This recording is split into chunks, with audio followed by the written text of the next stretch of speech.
Social marketing is really a mouthful. It was first published in 1990 by a Canadian behavioral scientist named Doug Mackenzie Moore. And a couple of women at the Maine Department of Environmental Protection, the enforcement agency, it caught their attention because it talked about how you might be able to influence people to actually make changes on the ground using not a stick, but a carrot. And these two women, Kathy Hoppy, who's still at DEP, and Christine Smith, who is now living mostly on their 40-foot sailboat, put this together and did a great deal of research and announced it. Somewhere around 2001, 2002, I had gotten involved as a lake association president at that time and been told our lake was going to be in real trouble in 20 years unless we did something about it. And right on target, we're about to tip into a bloom. And this program looked to me like a lever that we could lift our lake with, that we could use and employ. And I became very interested in it back then. It is, if you're familiar with Lake Smart, the structure really on which that program was developed. But before I go into that, I did want to say something to you. This is Google yesterday morning, first day of summer. And you know, I read somewhere that summer in New England is like the breeze in the top of a tree. By the time you look up, it's gone. And you're here on the first Saturday of summer. And we know that, and we appreciate that, and we thank you. And what I'm going to be talking about, or I hope sharing, is how we can replicate you. How the motivation and drive and knowledge that you have can be implemented on your precious lakes. So I just wanted to say, here we go. The issue, the buses would all run on time if it weren't for the passengers. We've known for a long, long time how to prevent damage to lakes.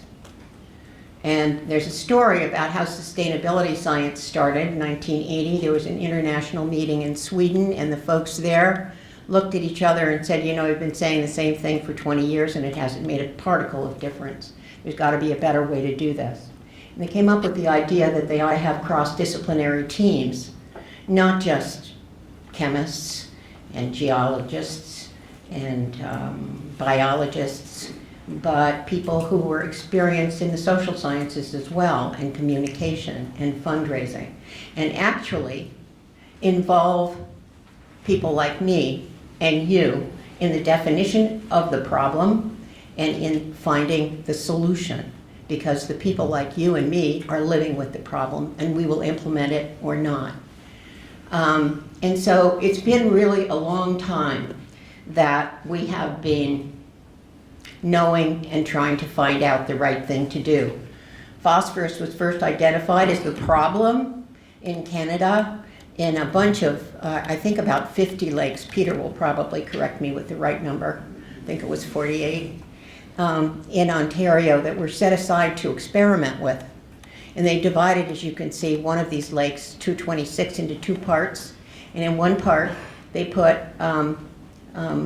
carbon and nitrogen, and in the other, they put those two things and they added phosphorus. And 2 years later, this is the bloom that they produced by feeding that lake fertilizer. And that was the beginning of understanding phosphorus and phosphorus runoff and its problems that it causes. And I think that's a misspelling. I don't think it's oleotrophic. I think it's oligotrophic. I've come after 20 years of trying to do this to decide that every lake in a developing watershed is facing that threat, no matter how clear it is today. Whether or not the imprint of non-point source pollution is visible, it may be working there. And this is why water runs downhill, lakes are at the bottom, Erosion is a force of nature. Development increases phosphorus loading by 8 to 10 times, according to Jeff Dennis at DEP. Northern New England, the Climate Change Institute at the University of Maine tells us, is experiencing 71% more intense storms than it did in 1985. The ice cover is 3 to 4 weeks less now than it was in 1850, before the Industrial Revolution, and you can put those points together. The summer temperatures, these are additional speeding factors. Summer temperatures are warmer, and we now have, and this is a new phrase to me, a longer growing season in the lake. So we have a greater chance of having something happen, as folks in Franklin on George's Pond found last year. Now, so I had the understanding that we have asks us to act sustainably. It asks us to change, not just talk about it, but cause behavior to change and encourage other people to do the same. DEP will tell you that 53 lakes in Maine bloom regularly. Another 490 some are listed as lakes at risk. That's what Great Pond was listed at, and I said, 20 years later, we're right on target. If you add those two together, you get something like 535, 45. Well, there are 2,500, according to Scott Williams, Great Ponds. So that's 22% of the Great Ponds are at risk, are known to be at risk because they've been monitored, because people are aware of what's going on. So this is a looming threat. It's not as visible as parrot feather or hydrilla or milfoil, but it's there. So I've been thinking about non-point source pollution. Funny man I met not too long ago from New Hampshire said, NPS? I don't get the point. Thing about it is that it's insignificant looking. A little tiny rivulet, muddy, running down a camp road doesn't look like much. Or a bare path of dirt sloping down to the lake doesn't seem important. Most people don't understand that every particle of soil is carrying phosphorus on it. The effect of non-point source pollution may be well disguised below the thermocline on your lake, so it may be hidden. And it's everywhere. It's ubiquitous. So it is a pretty big opponent, and this is how I've come to think of it. Like a stealth attacker, because we're not really aware of its approach.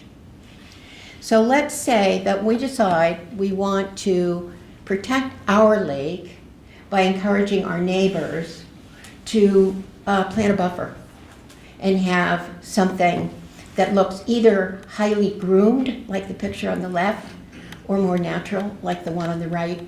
But we want to encourage people to have a filtered view of the lake. How are we going to go about it?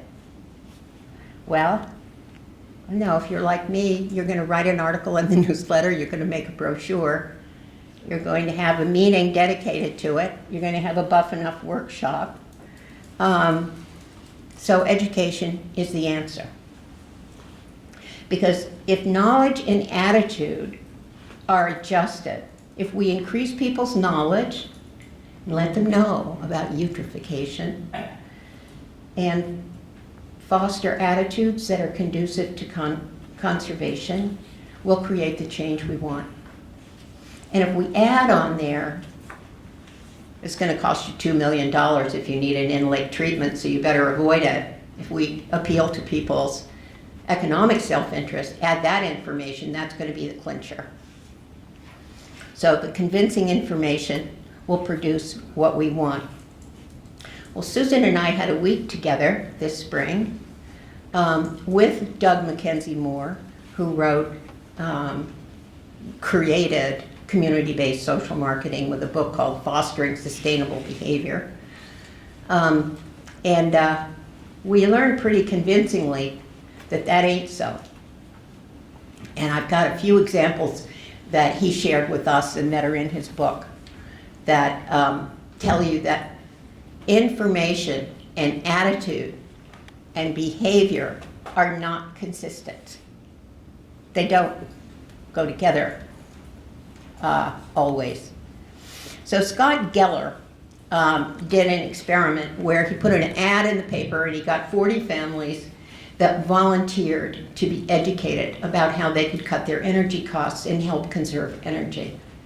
And they prepared a 3-hour interactive multimedia learning. And they tested people about their knowledge of energy use before and after. And they found that people really did learn, and they had knew exactly what to do. They had greater awareness, they knew what actions to take, and they were willing to implement the changes that had been suggested by Dr. Geller in the workshop. Then they visited them a month and a half later, and they found that behavior wasn't changed at all. One person had lowered the thermostat on his furnace. 2 had put insulating blankets around their water heater. But this was before they came to the workshop. 8 had installed a shower head that used less water as compared to a control group that only 2 did. But everybody who came to the workshop was given a free shower head.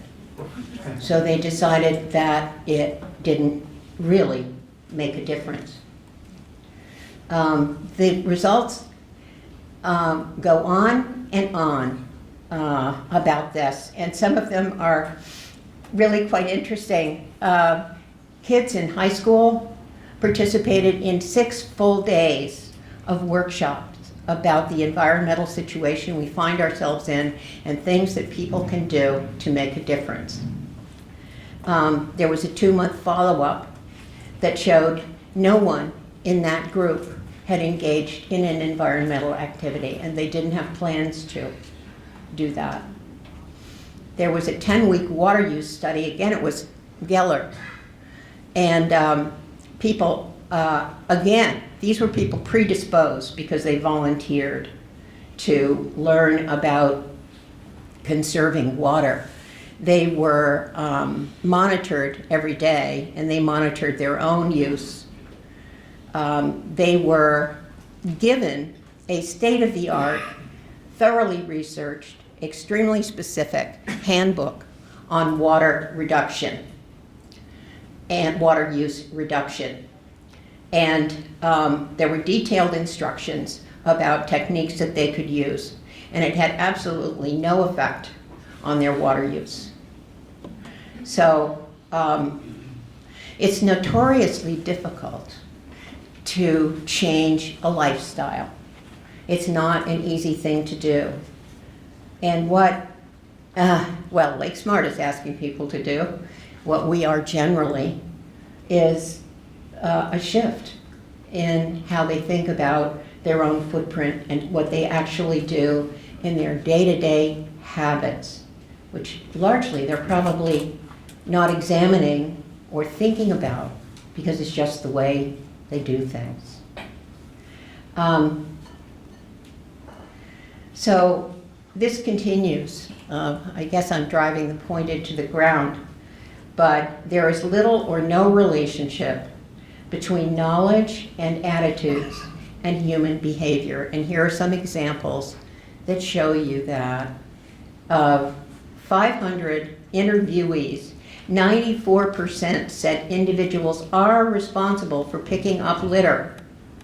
2% picked up litter that was planted by the researcher outside the place they were interviewed. A study of recyclers and non-recyclers found they didn't differ from each other at all in the way they thought about recycling. People who chose to participate in a voluntary auto emissions inspection program were no different in their attitudes and knowledge about air pollution than were a sample of individuals who did not have their car inspected.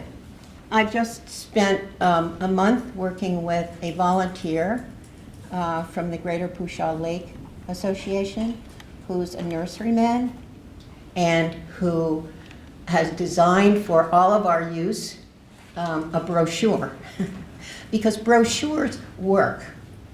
but they don't do the job alone. So the caveat I want to say to you is that, yes, keep continuing with your website and your newsletters and your brochures and your handouts, but don't expect them to do the job alone, because they won't. It's just not enough to pull off the trick. And the reason and why behavioral science is an important part of this is that we are extremely complex beings, and we're embedded in culture, which is also complex. And there are a lot of considerations that people undergo before they take up any one action that is different from what they usually do or not. They weigh its relative advantage to what they're doing now. Should I spend the morning planting or planning a buffer, or should I go swimming with my grandchild? You know, what is the payoff for me for taking time to go to a workshop on North Pond at 9:30 in the morning when I really want to be kayaking? You know, the perceived risk, and that might be an economic cost, or perhaps having other people not approve of something that doesn't look like a golf course lawn. As a matter of fact, when Susan Collins was visited up on Coldstream Pond, and she did get a Lake Smart Award, and she really earned it, honestly, she said, you know, I'm so relieved because all my neighbors are spending all their time making their properties look so neat and tidy, and we don't do anything here but fish. And she said, I've been doing the right thing, haven't I? So maybe it would be disapproval, I don't know, but that's something. How difficult is the task? How much does it require physically? Or how complex is it? And will I have the knowledge to do it? And if I don't have the knowledge, can I get it? The availability of resources. One of the things I'm very grateful to Doug Kavanaugh, who did that plant brochure. It's called Protect Your Pond, and it's got examples of easily available, hardy buffer plants of all kinds and stripes in it. One reason that I am really grateful to him was his knowledge about the task and the fact that he researched hard and found that every single item that he recommended, I think there are 18, is readily available at nurseries in Maine. Is the action that we're asking people to do compatible with how they think of themselves? Maybe they don't think of themselves as an environmentalist. Maybe they have attitudes that are in conflict. And is what we're asking them to do something they can easily see and test out on their own? Or do they have to kind of go out on a limb? So there are a lot of things that play into a simple act. If you were to sit down and graph out step by step how you were going to make dinner, it probably would take 2.5 pages of item after item after item, a simple act like that. So providing a hardy stand of mixed vegetation along your shore might be very challenging for people to undertake. Well, you're thinking, what is she talking about? Billions of dollars are spent on advertising every year. Our lives are wallpapered with ads. Yeah, that's true. But it's very effective in getting people to choose one brand over another, but not in making a lifestyle change. It's an entirely different kettle of fish. There is, if I'm going to buy Tide today or All or Arm & Hammer, not to favor one over the other, there's little exposure to risk for me. It's easy to do. They're side by side. Cost is probably not a big factor in my thinking. It doesn't involve me to change how I behave. It's easy to find. I can see it without looking. I can test it. I can ask people. And it's easy. It's convenient. So advertising is just not the answer. That would be our brochures and our meetings and our websites. That's our advertising and our water drop brand. So what is the answer? You probably figured out. Community-based social marketing. Every single one of those words counts. Community-based maybe most of all. I thought starting this thing out that I was on an environmental kick, but I'm really a marketer. I'm really a salesperson here for clean water, good habitat, and stable property values, and also a healthy economy in the local community. So community-based social marketing is about establishing a norm for a community within a given community. It's very local. It focuses on the network of a given community that recognizes itself as an entity. It uses behavioral science and marketing. It employs them in the service of environment. It normalizes a desired behavior, hopefully to create a community norm. That's the goal of Lake Smart, is to get to a certain % of signs around the lake so that, oh, that's the way people behave on this lake. And I don't know if you've noticed, but if you kayak around a lake, you'll come to a lawn and there'll be 10 lawns in a row. Or if it's wooded, there'll be a whole bunch of wooded properties with the houses tucked back in. Because you know what? People do what their neighbors do. That's the norm for their area. So here are two pictures of the way life should be on a lake. That one on the left is my little tiny camp on Great Pond. And the one on the right is a highly sophisticated, very Lake Smart tailored property with quite a bit of lawn and a very deep buffer, only broken there.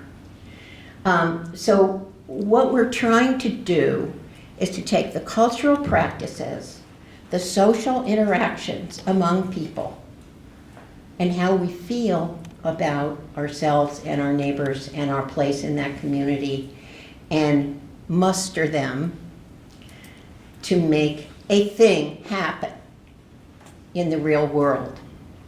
And down at the bottom there is the word community. It couldn't be more important for you to think about. The strategies that Doug Mackenzie Moore talks about a lot are modeling, that is demonstrating the activity, and that's what, and I'm sorry to be promoting Lake Smart, but I happened to know it really well, and it was built on this, so that sign that's on the waterfront says, well, the people who live here are doing the right thing for the lake. It should look like this. It uses social diffusion, and that for you as Lake Association members is really significant. You'll see when we come to it.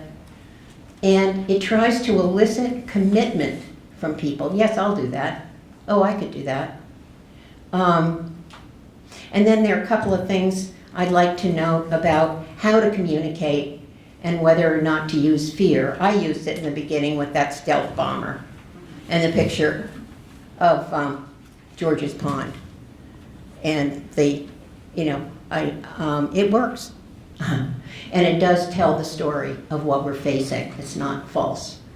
But you have to be very, very careful how you use it. So I'm saying the engine of behavior change is the community you find yourself in. It's at the heart of everything we do.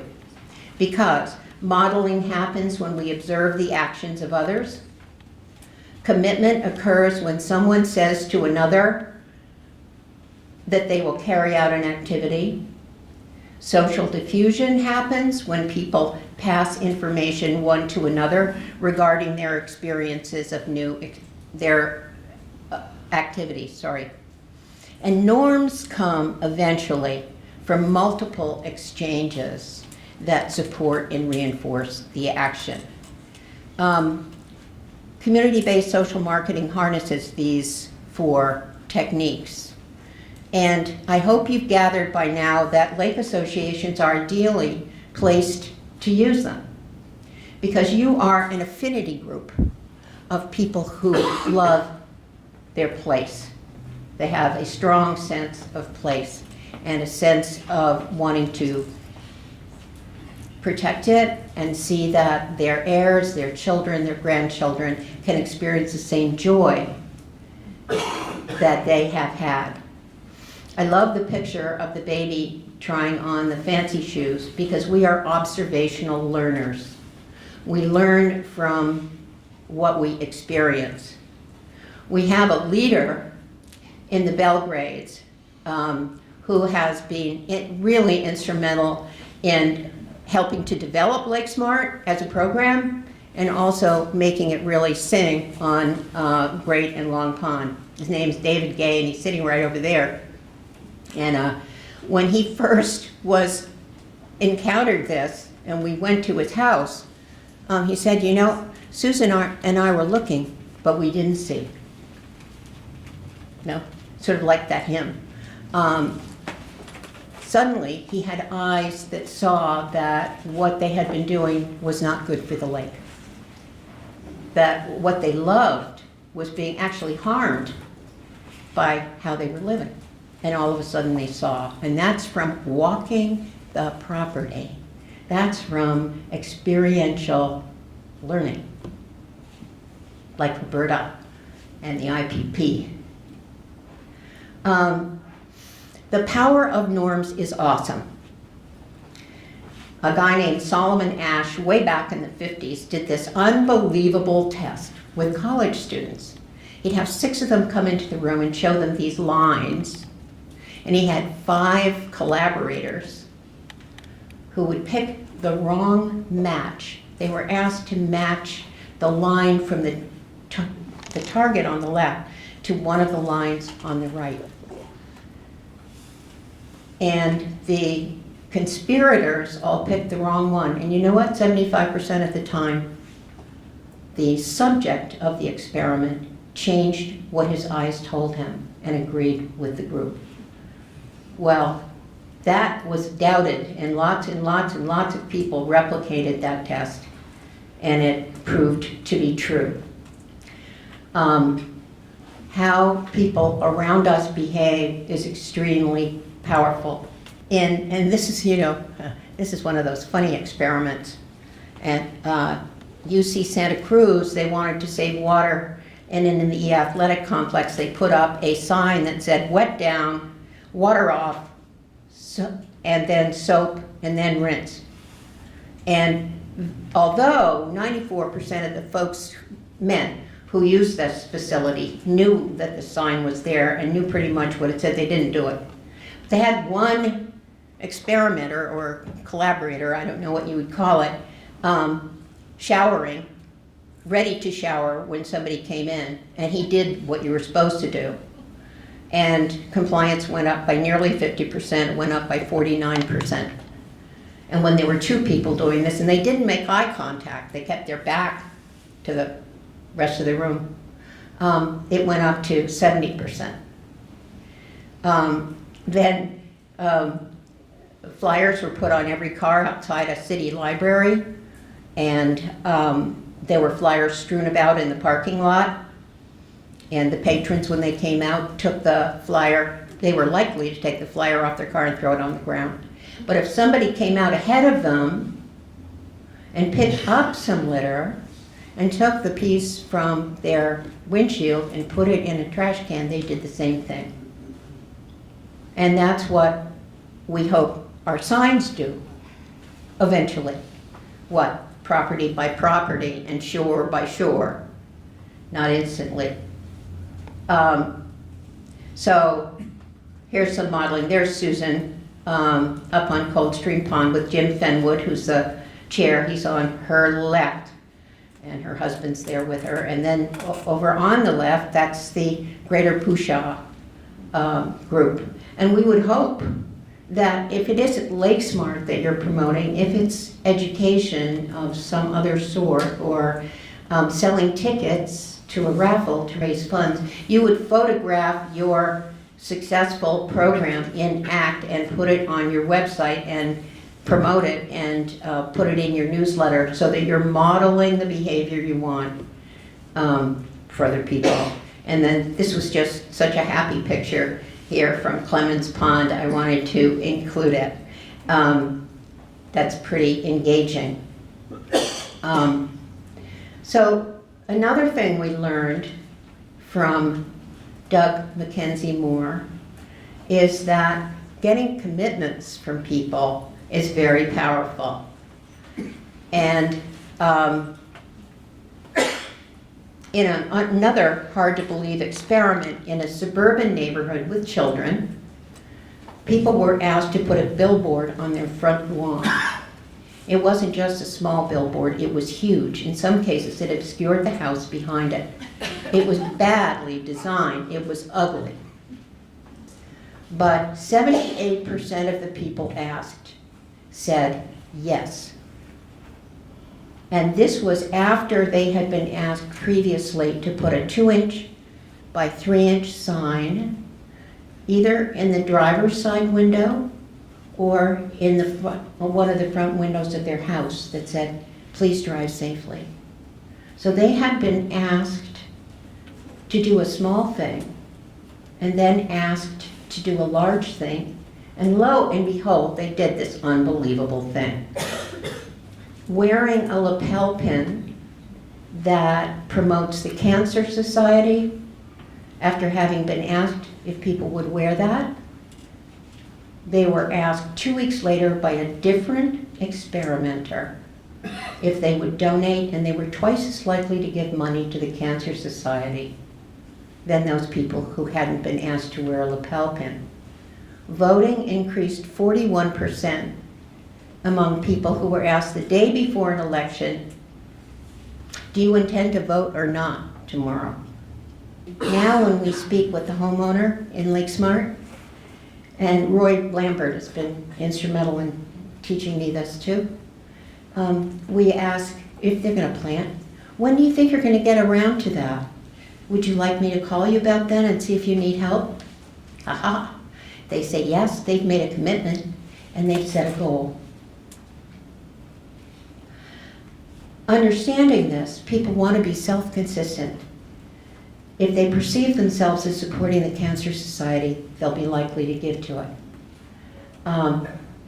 It's called self-perception, and it is that consistency speaks about trustworthiness and honesty. And so being the kind of person who does a certain thing is reinforced. When you wear that "I voted today" pin, everywhere you go, I know, I felt this.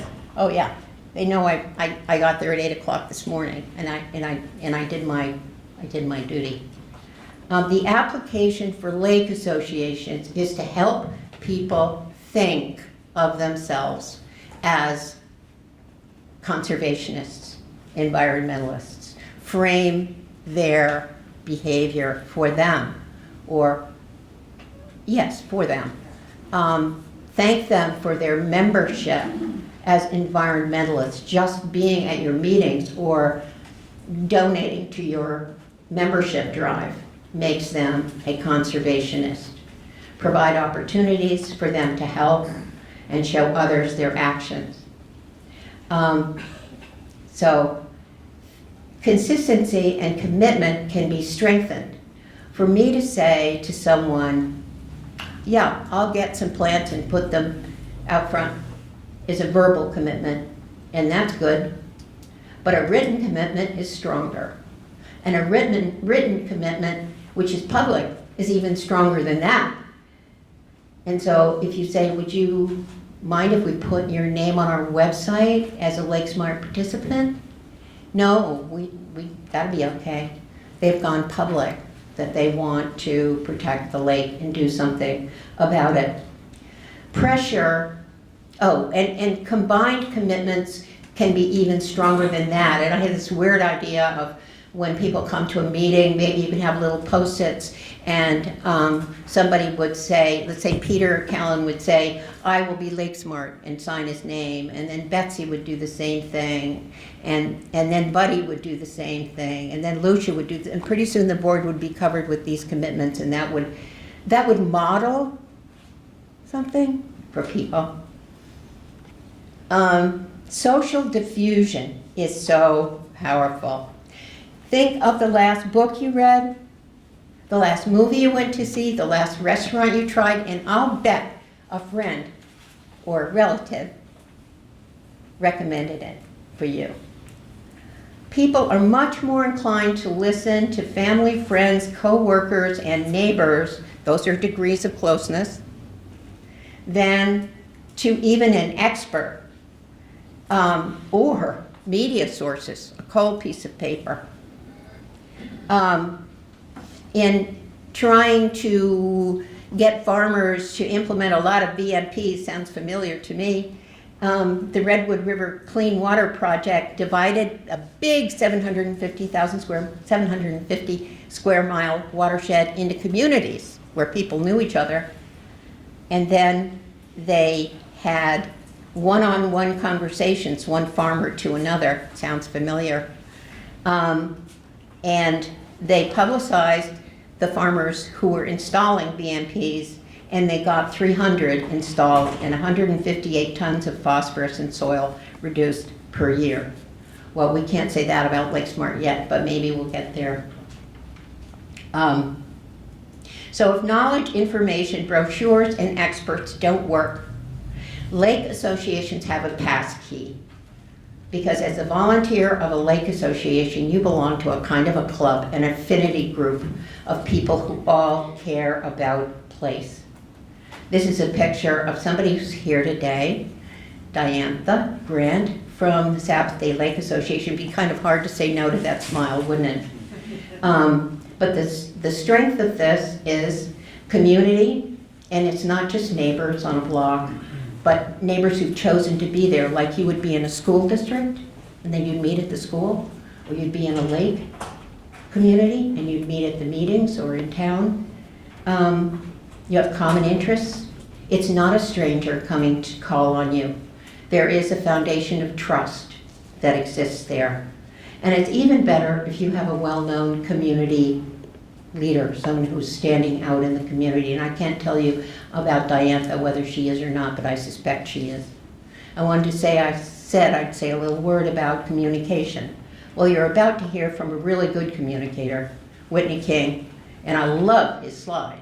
This is a cross-section of a lake in equilibrium, a lake that is not being threatened right now, but this is what happened. And it shows a cascade of effects that are negative that we don't want to have happen, including that arrow from the bottom up, which is phosphorus recycling and pumping into the lake, which is what we've got in my beloved lake. This is Great Pond, and the area in red is where we have no oxygen from the middle of the summer until the lake turns over at the end of October. It's 35 times bigger than it was in 1989. But you know what? Our water clarity hasn't been bad. It's mesotrophic. It's 5.5 meters, sometimes 6. And that's why I say, this stealth attacker can be hidden below the thermocline.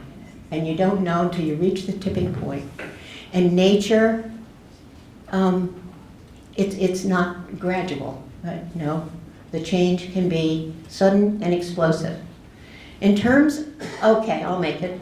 In terms of communication, one of the things that's important is to make it concrete. I mentioned this earlier, but this person here, Pete Callan, when he was putting together with Jennifer the Great Pond watershed-based management plan, used an analogy. We have to get as much phosphorus out of this lake as would almost fill a 1-ton pickup. That really made sense to me. I couldn't imagine 1,500 pounds. I didn't know what that would be. But a half a regular pickup, I could picture it, and it seemed like a lot, and it seemed like we ought to get busy. You want to be very careful about what you focus on because norms are so powerful.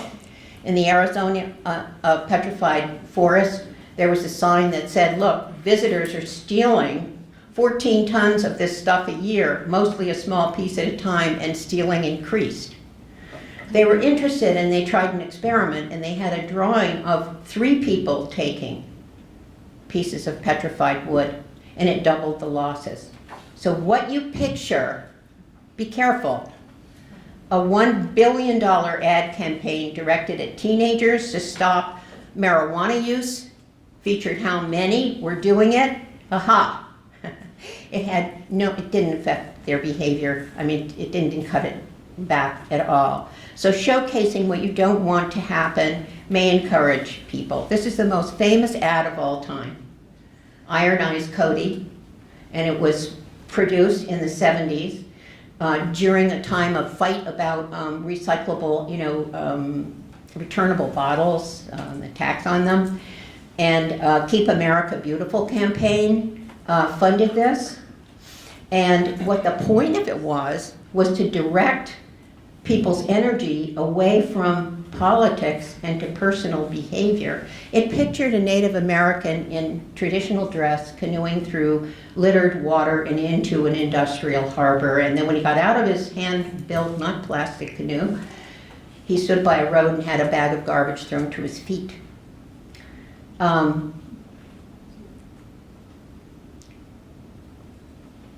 They think now, looking back at it, that if it had any effect at all, it normalized littering. It made it what people do. It did not affect. The real truth behind this ad is that it was financed by Pepsi-Cola and the American Can Company and Illinois Glass because they didn't want legislation coming in to tax their bottles and cans. And they wanted people to feel it was their own individual responsibility. It's up to the individual. It's not something we want regulation about. That was just a side thing I wanted to include because I think it's interesting. Fear is a motivator, but you've got to be very careful because people have to have the feeling that they are in control of their life, that they're not hopeless, hapless victims. So if you say something, as I did in the beginning of this, you have to give them steps that they can take that will make a difference. You know, if everybody changed 5 light bulbs, we would solve climate change, something concrete and specific and actionable that people do. And of course, that's what we do when we walk a property with the homeowner with LakeSmart, is suggest to them what they might do in a do-it-yourself, mostly do-it-yourself. So fear can produce a negative effect. It can backfire, it can produce denial, pushback, or people can freeze because they're emotionally hiding. So you have to be careful of it. It turns out, and I haven't tried this, that if you say to people that they are going to lose if they don't do something, it's stronger than if you say you will gain by doing it.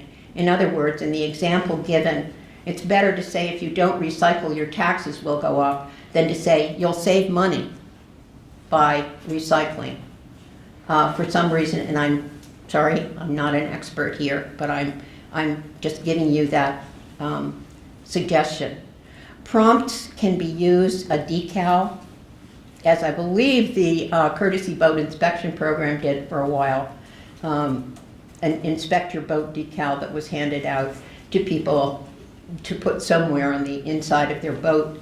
A prompt is a visual reminder placed near the site of the activity, like clean, drain, and dry signs posted at boat launches, or the sandwich board that you see going into Hannaford that says, did you remember your shopping bag? In some, it's really vital to be intentional. In your association, as you're planning for the year next fall, think about your messaging and think about what it adds up to and think about how it's framing your members.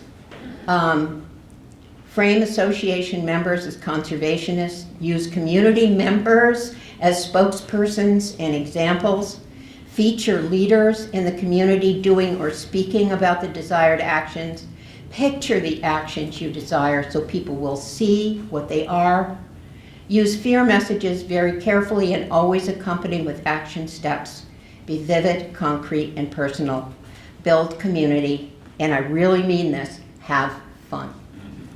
Because these lakes are joy, and they are family, and they are history, and they are the place we identify with. In this highly mobile, changing world, this one very powerful concrete tie is a powerful summons, attention getter. I don't know the word. And I wanted to say at the end just a few words about one of my favorite groups. It's in Wilton on a small lake. Only 300 members in this group. And when I first started going up there for, I think, courtesy boat inspections, right?